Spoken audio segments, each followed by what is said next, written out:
SpaceX has achieved a remarkable 96 launches in a single year, surpassing the earlier records set by the Soviet Soyuz rocket. Elon This milestone Musk uyu bakunda kumwita Elon Musk. Uyu nguyu niwe soko ndetse n'imbarutso kugira ngo Donald Trump watsindiye kuba perezida wa Amerika ubu ngubu atsinde. Niwe muntu umufashije ndetse abasha gutsinda. Mu yandi magambo, umugabo ukomoka muri Afurika y'Epfo wavuye aho ndetse ari mukuru niwe muntu usigaye uyoboye isi, dore ko nawe makiro wa mbere ku isi ubu tuvugana, ndetse n'umukurikiye amurusha biliyari 10 z'amadolari y'abanyamerika. Uyu Elon Musk ni inzobere cyane mu gushakisha ibisubizo birambye ndetse ibibazo byugarije isi, cyane cyane mu bijyanye n'ingufu zikomoka ku mirasire y'izuba ndetse n'amashanyarazi, ariko none akibanda cyane cyane ku ikoranabuhanga, dore ko ari we muntu wa mbere ushaka kujya hejuru kuri Mars. Yewe turaza kurana n'ibindi byinshi afite cyane, kuko AI cyangwa se ubwenge bw'ubukorano niwe muntu uteza imbere cyane muri iyi si. Muri make, Elon Musk afite imitekerereze itandukanye cyane, burya koko gukira ntabwo ari ibintu byizana.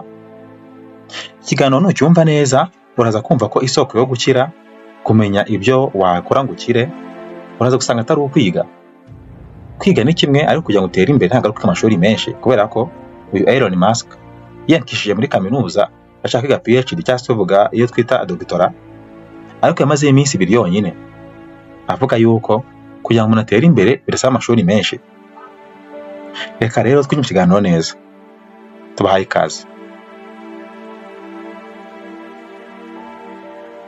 Aerospace, electric vehicles, artificial intelligence and social media. Ibyo tuvuze byose ni ibikorwa bya Elon Musk. Iyo tuvuze aerospace, kuvamo ikintu bita, kuko niwe CEO cyangwa se akaba chief engineer wa SpaceX.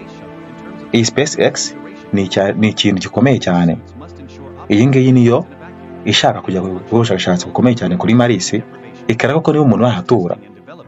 Ashaka kuzamucyogeje muri uyu mwaka, mpera z'uyu mwaka, kikijya kureba kuri Mars niba koko haturwa, dore ko bavuga yuko hari ibintu byose byujuje conditions zose kugira ngo umuntu abe yahatura, ngo turavuga umwuka ndetse na gravitation force. Rero ibikubiye muri aerospace ngi twavugaga. Ikindi cya kabiri Elon Musk yibandaho cyane nicyo bita electric vehicles, cyangwa se imodoka zikoresha amashanyarazi. Tuzi neza ko ubu ngubu nko mu Rwanda aho byatangajwe yuko bahereye kuri moto badashaka ibintu bikoresha essence n'umunsi n'umwe, ni ibikoresha amashanyarazi. Ibi ngibi rero byavumbuwe cyangwa kandi bitezwa imbere n'uwita Elon Musk mu kiro wa mbere ku isi ukomoka muri Afurika y'Epfo, tuza kubibona hasi. Ndetse n'icyo bita artificial intelligence cyangwa se ubwenge bw'ubukorano, ibyo bita amarobo, bigiye kuzasimbura imirimo y'abantu. Ibi byose n'ubiteza imbere kandi niwe ufitemo uruhare kugira ngo bitere imbere. Ndetse na social media, dore ko ari waguze uburyo bita Twitter, yaje guhinduka akaba X. Kandi uyu mugabo X ni izina akunda cyane, tuza ko impamvu yabyo. Mu yandi magambo rero, uyu mugabo Elon Musk mu kiro wa mbere ku isi afite uruganda rwita SpaceX, akaba CEO warwo na chief engineer warwo, akagira Tesla yangiye kuri imodoka, akajya n'undi bita X cyangwa se CTO X ariyo irimo Twitter, ndetse akajya n'undi bita The Boring Company. The Boring Company ni ibintu bijyanye n'uburyo bw'ubwubatsi, ndetse akaza kugira undi bita XAI. Iyi XAI bijyanye n'ubwenge bw'ubukorano. Aha ngaha rero tugiye twihuta nka SpaceX, intego yarwo ni ukugira ngo abantu bashake ahandi hantu baba ku yindi mibumbe. Icyo gashuke cyajya kiye kureba no gusuzuma koko niba abantu bajya kuri planet bita Venus ndetse bakagaruka. Naho Tesla yo izwi cyane mu gukora imodoka zikoresha amashanyarazi. Ndetse na Twitter ni platform ya social media iyo murayizi mwese. Naho Boring Company yo ni uruganda rukora ibikoresho by'ubwubatsi ariko bihendutse cyane kurusha ibindi byose ku isi. Naho urunguru bita AIX yo murayizi na AI ni ubwenge bw'ubukorano nk'amarobo, ndetse birazwi cyane ngaha muri iyi si ko ari we uri kwiteza imbere cyane muri iyi minsi, kuko ChatGPT dukoresha tuganira cyangwa se tubaza, mwese murayizi, iyo ngiyi niwe wayikoze nayo cyangwa se nogize mu ruhare ngikorwe. Hari n'ikindi gikubiye mu ruganda bita Neuralink nako rwa Elon Musk. Iyi Neuralink ni ukuvuga ngo iyo ikora cyane mu gukora isimburangingo. Iri simburangingo ni ukugira ngo niba hagize urugingo bagushyira imashini irabasha gukoresha izindi ngingo bigakorana, mbese kubera ko ibicometse ku bwonko. Bisobanuye yuko ni ugushyira imashini mu mubiri w'umuntu igakorana n'ubwonko, ndetse ikabasha gutanga komande zose nk'ubwonko butanga. Urugero, niba ari ukuboko bakaba kwamuvinga kwakora bavuma zose ukuboko kwakoraga n'ubundi ariko bikoresheje imashini iri mu mubiri cyangwa se iri ku kuboko yasimbuye ukuboko. Izi simburangingo rero ashaka ko izabasha gukora neza kandi zikumvikana n'ubwonko neza ku buryo umuntu ushitse ukuboko akomeza gukora naho nta kibazo yagize kandi ko bashyize akari k'icyuma. Muri make rero tugiye kureba bibliography y'aho nguyu bita Elon Musk, umukire wa mbere ku isi, umuherwe uzwi cyane kandi ukunzwe cyane. Tugiye kureba amateka ye, imva n'imvano y'ubukungu bwe, aho yaturutse, abana be n'umuryango byose. Ntugiye kure cyane rwose dukurikirana amateka ye neza kandi kugirira akamaro. Elon Lev Musk yavukiye i Pretoria muri Afurika y'Epfo tariki 28 Kamena, aho ngaho mu mwaka w'1971. Ise akaba Elon Musk, ndetse uyu nguyu yari umutekinisiye cyane kuko arize ibijyanye n'amashanyarazi cyangwa se electromechanical engineering, ndetse akaba yabikoraga cyane hano mu mato yo mu nyanja yo muri Afurika y'Epfo, yashinzwe mekanike ndetse na engineering yaho. Uyu nguyu kandi akaba umushoramari ukomeye cyane. Mu gihe nyina yitwaga May Musk yari umunyamideli w'umunyakanada ndetse ukomoka muri Afurika y'Epfo nawe, ndetse akagira n'inama ku mirire, yani magambo yamufasha nyumvire w'imirire. Uyu Elon Musk yaguze inzu ya $1,500,000 z'amadolari aho bita muri Texas, agira ngo ahubakire abana be ndetse n'abagore be. Ubundi wakibaza ngo mbese afite abana bangahe, afite abagore bangahe, cyangwa se yagize abagore bangahe? Uyu mukire wa mbere ku isi Elon Musk yaguze inzu ayiguriye ngo abagore babiri ba nyuma kugira ngo babane. Aho tugiye kureba hano hasi, uyu nguyu Elon Musk afite abana 12 ndetse n'abagore 3. Abagore 3 bose uwo bakibana n'umwe, nubwo n'undi nawe basanga bakibana ko umwe batandukanye, mbese 2 niho nk'abo basigaranye babana ariko bitemewe n'amategeko neza. Turabona hasi. Duhere ku mugore wa mbere rero, umugore witwa Justine Wilson. Uyu Justine cyangwa se Justine Wilson, uyu nguyu ni umugore wa Elon Musk wa mbere bashakanye bwa mbere. Uyu nguyu babyanye abana 6 muri 12 bafite bose hamwe, 6 nabo umugore umwe.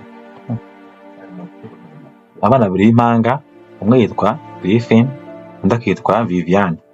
Uyu Vivian ariko yambwiye ko ari umuhungu. Ni umuhungu kubera ko yavutse ari umuhungu ariko yitwa Alexander Xavier Musk, ariko azita guhindura umukobwa nyuma. Yahinduye umukobwa mu mwaka w'2022. Vivian ahinduye izina avuga yuko ashaka guhinduka igitsina gore, ndetse abisaba avuga yuko ise atiza amwitaho aho yitaye ku bandi bana akamureka, ariyo ashaka guhindura izina rye. Hanyuma rero 2006 yaje kubyara abandi bana 3 b'impanga 3 triplex. Umwe amwita Kai, undi Saxon, undi Damian. Abana bose n'ubwo baracyariho. Uyu mugore rero Justine Wilson batandukanye babanye kuva mu 2000 kugeza 2008. Nyuma aje gutashaka undi mugore bita Grimes. Uyu Grimes amazina yabwite ni Claire Basha. Uyu Claire Basha akaba umuhanzi ndetse umwanditsi w'indirimbo. Uyu nawe rero babyanye abana 3 na Elon Musk, umukire wa mbere ku isi, CEO w'inganda zikomeye cyane kuri iyi si. Umwana wa mbere rero babyanye yaje kumwita XAE12. Muri make tubisparinze twavuga ko ari XAE ndetse na A/12. Ibi ngibi rero bifite ubusobanuro bukomeye cyane. Uyu mwana yavutse mu kwa 5 2020. Izina rye risobanuye ibikurikira. X ya mbere ibanza isobanuye unknown variable, cyangwa se ikintu kitazwi. Ariko n'ubusanzwe n'ubundi Musk yakunze kwiyitirira cyane X kubera ko ikintu cya mbere yakoze aza kubona hasi ni ikintu bijyanye na X. Ubwo rwa mbere yagurishije amafaranga menshi agakoramo inyungu nyinshi rero gise X. Naho AE bihagarariye AI, artificial intelligence, kubera ko uyu mwana yamuvyaye ndetse ari nubwo kuvumba cyangwa ari guteza imbere ibijyanye n'ubwenge bw'ubukorano. Artificial intelligence, ubwenge bw'ubukorano bw'andi b'amarobo mwese muzi. Iki gihe rero nibwo yaje kwinjira neza mu bijyanye no gushinga uruganda bita XAI, aho yarakeneye kugira ngo urwo XAI n'urwo ruganda rwitirira umwana we yaramaze kubyara.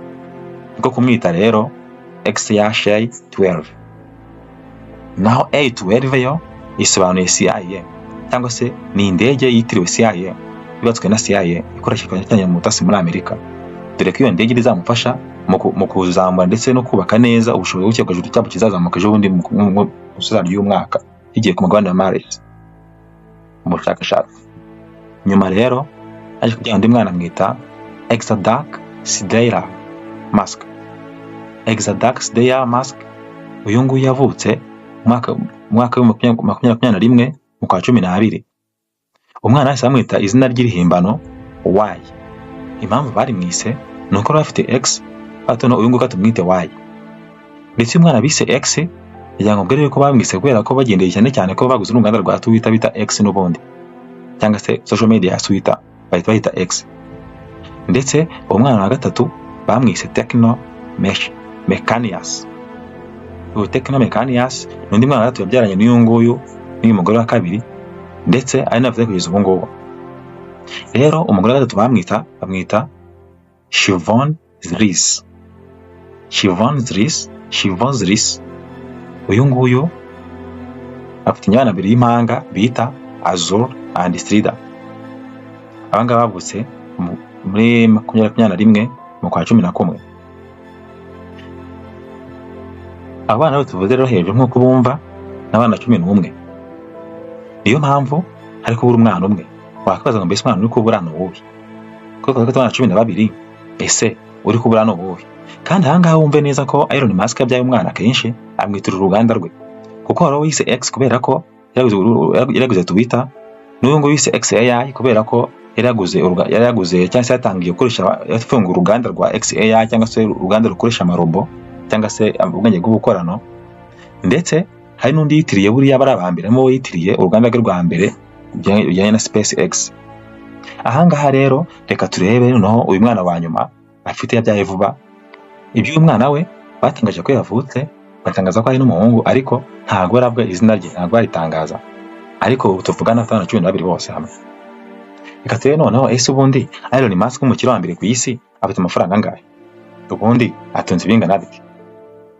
Ubu tuvugana umunsi wa none Elon Musk ageze muri biliyoni z'amadolari 310, mu gihe abamukurikiye bose bari munsi ye cyane abashamirizi zirenga nibura 100. Ahangaha rero harimo bari abakoze Facebook, abakoze ziranganda zindi tubuzi zizwi cyane za Google, ariko abo bose bari makuru cyane. Bill Gates ngese mwakuze mwumva uwo ngo ntagakira umukire uvuga no mu 10 ntagakizamo. Uwo nguwo byarangiye kuko abakire bose bari ubu ngubu urebye cyane bakuri ibintu bijyanye n'itekinoloji kandi zigezweho kandi zifasha abantu mu buryo bworoshye. Ubwo rero Bill Gates wakoze Microsoft iyo yonyine ntabwo yahaza kugira ngo abashe kugira ku ntego ze zose, abashe gukira nk'abanga turi kuvuga ahangaha ufite ibikorwa bihambaye gutya. Uyu Elon Musk rero twumva kugira ngo yakize ari umuswa, ntabwo yari umuswa kubera ko ku myaka ye 12 Elon Musk yabashije nibura gukora porogaramu ya mudasobwa ya computer. Iyi porogaramu aza kuyigurisha, yabanje kuyita ni Blaster. Iyi Blaster aza kuyigurisha ku mafaranga angana nk'amadolari 500 y'amanyamerika. Ndetse ajya mu mashuri ye aho yize muri Pretoria muri Afrika y'Epfo, amashuri ye yisumbuye. Ndetse ku myaka 17 imwaje kujya muri Canada, ajya kwiga muri kaminuza yitwa Queen's University. Iyi Queen's University niho yaje kujya avuye muri Afrika y'Epfo. Nuko nyuma aza kujya muri Elon Musk ari kujya muri Leta Zunze Ubumwe za Amerika muri university yitwa Pennsylvania kugira ngo akomeze y'amashuri ye. Ndetse aza kuvana abanyabushobozi zikomeye cyane ebyiri icyarimwe. Yaziboneye rimwe, agraduatinga rimwe, akora abanyabushobozi 2 icyarimwe. Iya mbere yari Bachelor of Science and Physics muri College of Arts and Sciences, indi ayibona muri Bachelor of Sciences in Economy, muri make yize iby'ubutabire ndetse n'iby'ubukungu. Ese akibaza ngo ibyo yize bihuriye he n'ubu ngubu n'ubukire bwe? Uyu Musk yagiye muri Stanford University 95, aho mu gihe cyo 95 yagiye muri kaminuza ya Stanford University kugira ngo yige PhD cyangwa se doctorat. Gusa yize iminsi 2 yonyine. Impamvu ni iyihe? Baramaje asubiza yuko ariko ubona rwose yakurikije uko ariko ubukungu bw'isi bugeze, ariko ubona nuko isi itera imbere, ntago kwiga amashuri menshi cyo byatuma atera imbere. Niyo mpamvu ari iminsi 2 gusa yitekereje asanga adakeneye PhD aho akeneye amafaranga, niko gusezera ibyo bimara bireka. Ahangaha n'abagana ubucuruzi rero, ahangaha niho nyirizina umukire urire rwatangira kubukire ahangaha niho imizi y'ubukire bwatangiriye. Niho rero uwo munsi akiva muri PhD maze iminsi 2 yatashinga uruganda bita Zipto cyangwa Zip 2. Iyi ngiyi ya sosiyete itanga serivisi zo gukusanya amakuru y'ubucuruzi, mbese muri make amakuru y'ubukungu, ariko akayagurisha. Nuko rero mu gihe cya 1999 nibwo Compaq yaguze iyi Zipto y'uyu mugabo, ndetse iyagura amafaranga asaga miliyoni 300 z'amadolari. Musk ntabwo uruganda rwari rwe burundu, hari abafatanyije. Abangaba yasaguyemo miliyoni 20 z'amadolari zonyine. Bagurishije 300, ariko we afatamo aye 20 z'amadolari zonyine. Gusa ahangaha yaratangiye kwinjira muri business neza. Nyuma yaho Musk yashinze uruganda bita X.com. Iyi nayo nkomoko y'uko ibintu bye byose aguze ubu ngubu 90% ubu usanga bitangizwa na X. Nuko uruganda rwa X ari rwo afata nk'aho rwamwubakiye izina, rwamwubakiye ibigwi, kamugishije kure. X.com sosiyete y'imari y'ubucuruzi yo kuri internet, igura n'igurisha. Ahangaha niho tuzi cyane twese. Iyi ubu ngubu tuyizi nk'ibita PayPal, bakoresha bishyura banishyurwa. Gusa iyi PayPal cyangwa X.com nyuma yaje kuza n'isosiyete bita eBay yaguze PayPal. Ni ukuvuga ngo uruganda rwa X.com rwahindutse PayPal, rwaje kwihuza n'indi sosiyete bita eBay, nuko bigura PayPal cyangwa se X.com y'uyu mugabo bita Elon Musk ku madolari angana nka miliyari 1.5.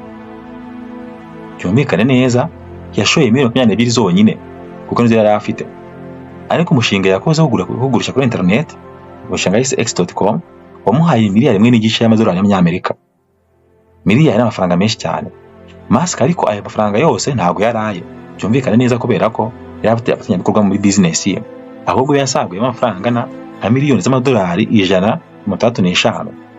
Gusa ibyagarukiye aho ngaho ko Elon Musk yakomeje imishinga ye n'ubundi. Kigiye nibwo afite inzozi zo guteza imbere cyo ta SpaceX. X igarutsemo kubera ko X.com ngo rwamuzamuriye izina, bamuha miliyari z'amadolari 135. Izi nyinshi cyane, izi miliyoni nyinshi cyane.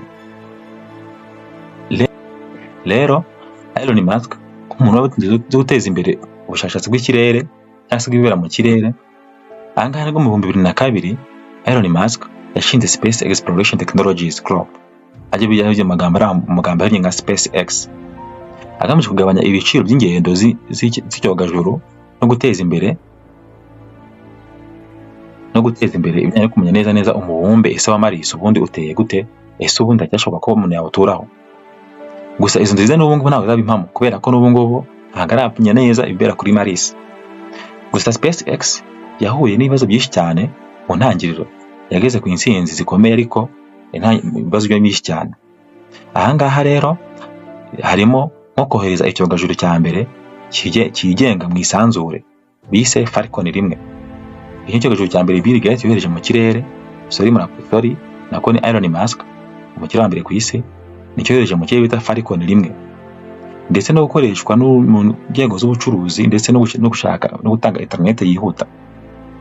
Kuva yashinze SpaceX mu 2002, intego y'inyamukuru ya Musk no guhindura ikiremwa muntu cy'umuryango w'imboneka.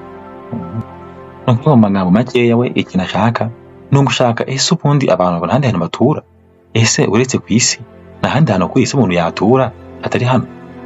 Ariko ahangaha ubushakashatsi bwabo bugeze kuri pourcentage nyinshi ku 8% kubera ko bamaze gusuzuma neza abantu ko kuri Mars ku bundi mubumbe abantu baturayo, kubera ko hari umwuka wa oxygen, umwuka wo guhumeka, ndetse bakeka yuko abana gravitational force. Aho ku kwezi ho nta gravitational force haba, ariko kuri Mars bakeka yuko umubumbe rwose waturwaho wabaho ibimera, ndetse ashaka kuzageraho mu minsi mike cyane mu mpera z'umwaka. Kandi inzozi za Musk mu kirambere ku isi rwose nuko SpaceX yajya kuri Mars, kandi intego yabo zagerwaho. Ejo bundi muri bambaje amaze se umushinga wa SpaceX wizeye kuzagaruka, ese utagarutse nicyo babwira abantu usize ku isi umukiza utagarutse? Arabasubiza ngo ndabizi neza nzagaruka. Ibyo ngibyo rwose ntabwo nabivuga kubera ko ndabizi ko nzagaruka. Ibyo bitangaje nyuma yuko amaze kwamaza umukire bita Donald Trump, nawe ni umukire umwe atageza he agatorwa na Perezida Amerika ubu ngubu ni ugiye kuyora manda ikurikira. uyu nguyu yakoresha amafaranga ye aho kujya gutora Trump waratombora bakabona nibura miliyoni y'idolari. Iyo ngiyo miliyoni y'amanyarwanda nibura irenga hafi miliyoni n'igice y'amanyarwanda, nako miliyoni n'igice y'amanyarwanda buri munsi. Ubwo ngubwo rero Musk byumvikane neza ko ari yafashije Donald Trump kugira ngo atorwe, kuko yakoze uko ashoboye kandi amwamamaza. Kandi Donald Trump ushyigikiwe n'umukire wa mbere ku isi n'umuntu uvuga rikijyana kandi ukunzwe, byaramworoheye kugira ngo atsinde amatora. Uyu Elon Musk rero afite urundi ruganda bita Tesla, gusa yinjiyemo mu 2004 nibwo yinjiye mu ruganda bita Tesla Motors, ubu ngubu ruzwi nka Tesla Inc. Nuko maze ayibera umuyobozi mukuru. Tesla yamenyekanye cyane ku modoka zizwi zikoresha amashanyarazi, cyangwa zizwi nka Roadster cyangwa se Model S, Model 3 n'izindi. Yongera icyizere ku bushobozi bw'ingufu, gukoresha ingufu zisubira cyangwa se recycle energy. Ahanga twavugamo gukoresha nk'imodoka zitwara za hybrid z'ubu ngubu zikoresha imirasire y'izuba, aho zicaginga igihe zigakoresha essence ariko zikanakoresha ingufu z'amashanyarazi zikoye mu zuba. Ibi ngibi rero byafatanye umushinga watangijwe na Elon Musk mu 2004 kandi ubu ngubu rwose wagezweho neza kubera ko ahantu hose turi gukoresha. Undi mushinga afite ni umushinga wita Starlink. Uyu mushinga ugamije gutanga internet yihuta ku bushobozi bwo kugera kenshi kandi yihuse cyane ku ikoresha satellite. Ni ukuvuga ngo internet izajya ikoresha satellite ku buryo aho uri hose ku isi bidasaba iminara. Ni ukuvuga ngo mbese muri make ikintu ashaka ni ugukuraho iminara, ahubwo agasigara afite satellite nyinshi mu kirere zitanga internet yihuta kandi ahantu hose icyarimwe. Uyu mushinga nawo wagirwaho neza, agashaka gukuraho fiber ku buryo ziriya fiber zizajya zikoresha amashanyarazi n'ubundi ziriya lensi za fiber zizajya zitagaciro, ahubwo akoresha ibyogajuru cyangwa se agakoresha satellite mu kirere bigatanga internet yihuta cyane ukubye inshuro nibura 100 ku internet hari ubu ngubu. Ibi tuvuga bya 5G na 4G zibyatanga agaciro, ahubwo satellite zitanga internet yihuta cyane ku isi yose kandi byiye gitoya cyane kandi henduke cyane. Mbese ubu make intego za Elon Musk ni ugutanga ibintu, ni ukuzana ibintu byaremereraga abantu bakabyorosha kandi ku giciro gikeya. Wenda uriye nibuze AI cyangwa tubwenye gukorana ubu ngubu tuvugana, ibintu byose umuntu yakaba yakorana yo zirabikora. Bavuga ko mu myaka nibura 10 iri imbere imirimo y'abantu nibura izayabaga 50%, nibura ibyo kugana abantu byose kimwe cya kabiri kiza kugana ubwenge bwo gukora cyangwa se n'amarobo. Ibi byose ni imishinga yande Elon Musk. Undi mushinga afite yo hariye rero ni ikoranabuhanga ryo guhuza ubwonko n'imashini bise Neuralink. Neuralink bivuze hejuru nuko azafata ubwonko bw'umuntu akabuhuza n'imashini. Niba wacitse akaguru kabutera akaguru k'icyuma ariko ugakorana n'ubwonko neza ku buryo ubasha kugenda neza, wakira n'umupira ndetse kakagenda kakatembera neza, mbese nko umubiri arukora. Urugero wenda niba wacitse ikiganza ukabutasha washyiraho icyuma ntabwo warambuye intoki cyangwa uzihine, ariko mu gihe bagushyiraho iyo Neuralink baza gushyiraho ikintu cyo ubasha gusoma neza ndetse ukarambura intoki zawe neza ukanazihina, kuko ibyo cyuma bashyizeho ku kuboko cy'insimburangingo cyari n'ubwonko. Ikindi kavuga kuri uyu mugabo rero nuko ashaka ku cyo bita Solar City. Solar City ni ugukora amashanyarazi yisubira ava ku zuba. Ahangaha we ikintu cy'amashanyarazi kizaba kirangiye burundu ku isi. Ikibazo cy'amashanyarazi kirangiye ku isi, abantu bose b'amashanyarazi bworoheye kandi bwisubiramo. Muri make ahangaha tuyumvishe neza, amashanyarazi azongera kugurishwa amafaranga menshi kubera ko yava ku zuba ahendutse kandi yisubiramo bitagorana. Uyu mugabo rero umva ko imishinga yose rero ni byorohereza abantu. Gusa nk'umukirambere ku isi yatangaje yuko kugira ngo umuntu akire ntago ari kugira ngo ahubwo yicare yige gusa, oya, hamwe no gutekereza kandi akanagerageza. Kandi niba ushaka gutekereza, tekerereza abantu. Kugira ngo utere imbere uranza gutekereza, ntabwo utekereza wowe kwiteza imbere, ahubwo urebe cyafasha abantu bagukikije. Elon Musk yavuze yuko imbaraga y'ubukungu bwe kugira ngo atere imbere icyo yakoresheje ni uko we yabashije gutekerereza abantu uko yitekerereza. Aravuga ngo ese abantu banyikije cyangwa abantu nzi afite ibibazo, ese ibibazo nabikemura gute? Nuko arafite akora uko ashoboye ashaka ikintu cyabafasha abo bantu. Mu kubafasha rero niho yaje kubera umukire wa mbere ku isi. Urugero wenda abantu bakugana essence, ese nakora iki ngo mbafashe? Ikindi cya kabiri, abantu bakurwa bajya kuri internet bashaka ikintu bibagora, ese nakora iki kibafasha? Akora AI, akora no amashanyarazi, akora internet yihuta n'ibindi byinshi cyane. Ibyo byose yakoze kugira ngo afashe abantu, ariko we rero kanjye bikiriyemo. Niyo mpamvu yatangaje ngo kugira ngo utere imbere ugomba kubanza gutekereza abantu bagukikije icyabateza imbere. Iyo ukibonye ukuntu cyateza imbere, bityo wowe ukora wayivumbuye, bahanira gutera imbere, basaba gutera imbere ko ukira mbere yabo. Ngiyo inama ya Elon Musk. Twabwira yuko rero ibiganiro byacu nakagaruka. Iyi ngiyi ni Alliance 5 of FIFA. Kora subscribe, like, share na comment. Twashimiye kuba tumwe na kubana natwe. Murakoze cyane, mugira amahoro y'Imana. Ciao ciao.